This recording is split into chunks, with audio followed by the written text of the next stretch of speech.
Well, if we don't have a community come into the museum, what's the use? The most important thing is to build bridges between the community and the museum. The museum lives for the community and the community lives for the museum. So it is a mirror that would reflect the life, the identity, the experience, the worries, and the joy of the community. For 30 years, the State Department and the American Association of Museums have worked together on programming that brings together museum professionals from all over the world and museum professionals in the United States. And in 2007, we embarked on a new project that would broaden the scope of these collaborations beyond the walls of museums to involve local communities. The Museums and Community Collaborations Abroad program is a fantastic way to communicate about issues that are important to people all over the world and build institutional relationships that we hope will be very productive and very sustainable.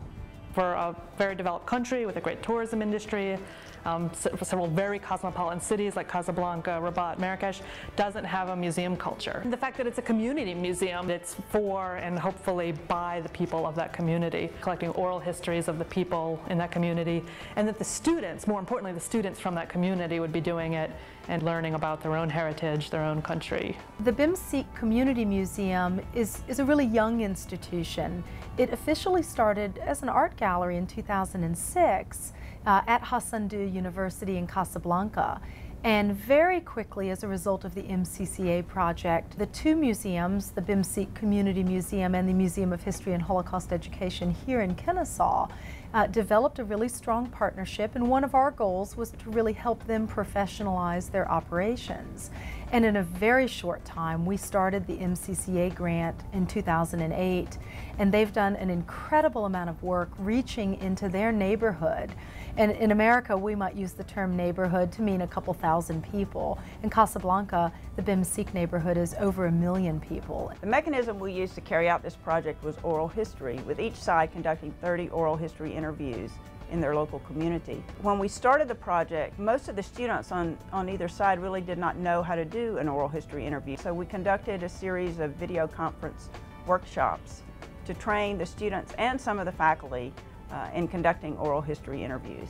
The MCCA grant allowed us to go out into the community and learn more about the people who we interact with on a daily basis, people who are our neighbors and fellow community members. Such negative stereotypes were attached to Islam and to Muslims. To not understand the backgrounds and the cultures of other people is to our own detriment. What the MCCA grant is doing is it's allowing us to try to correct some of those misunderstandings and hopefully some of those prejudices. What makes oral history interesting is that it turns traditional history on its head. Whereas previously, history was very much written by the victors, by the people who had the power. Oral history turns that around so that everyone's stories have legitimacy and everyone's stories are what matters. After conducting all of the oral histories that we had done here in Atlanta and taking the trip to Morocco, we were eager to engage the local and university community in what we were doing, and we thought the coffee and conversation would be a great way to engage them and allow them to ask questions of the panel that we had assembled in an open setting and discuss maybe some of the things that they had been wondering about being Muslim in the U.S. We were really lucky to have the support of both the State Department and the AAM. They both gave us a legitimacy that we really wouldn't have had otherwise. But at the same time, it really was the trust that was established between the institutions here in Kennesaw and in Casablanca that made this a successful project. One of the successful components of the MCCA grant was the use of multimedia and travel. These created different modes of communication between the project members, and both of these were really vital in the process. With the use of multimedia, we were able to use the tools of emerging new media and social media to allow the project team members to converse in different ways. Kennesaw State University is very proud of this partnership. Reaching out into the community and engaging in international exchanges are key values of our institution, and this grant did something unique. The project teams engaged students, faculty, and staff and community members in a dialogue about issues that affect our global society that really matter.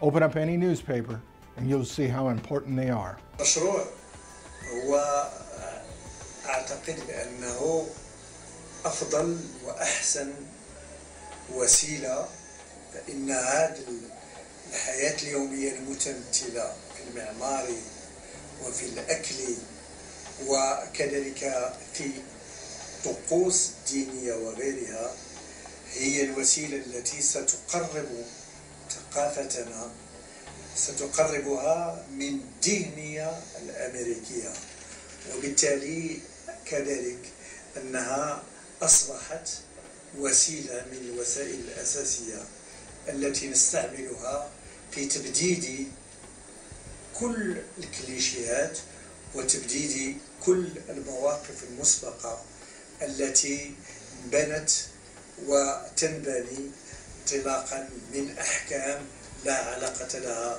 لا بالواقع المغربي ولا بالواقع الأمريكي. فهنيئا لنا بهذا المشروع، وأتمنى أن يتبعه مشروع. Travel deepened the level of connection and communication between the project team members that multimedia had already established previously. When the project team members were able to travel to another culture and explore a different context, then they were able to bond together through the first-hand experience, through the immersion in that culture. And in doing so, they were able to gain an interest not only in the scope of the grant, but also in each other's personal lives, in their own research, in the way that they lived their lives and viewed their own culture. The MCCA project had a lot of benefits that we did not anticipate. We certainly met all of the obligations of the grant, did wonderful travel and conversation and oral history, but we also did a tremendous amount of scholarship. Each team worked collectively, and we wrote several academic articles about it. We're obviously working on this documentary project, but we also authored collectively a book about the project that was published by Hassan University. So that's a really long-lasting legacy, and we feel very much like this is just the first step in our partnership. We hope it continues for many years, and we're excited about that possibility.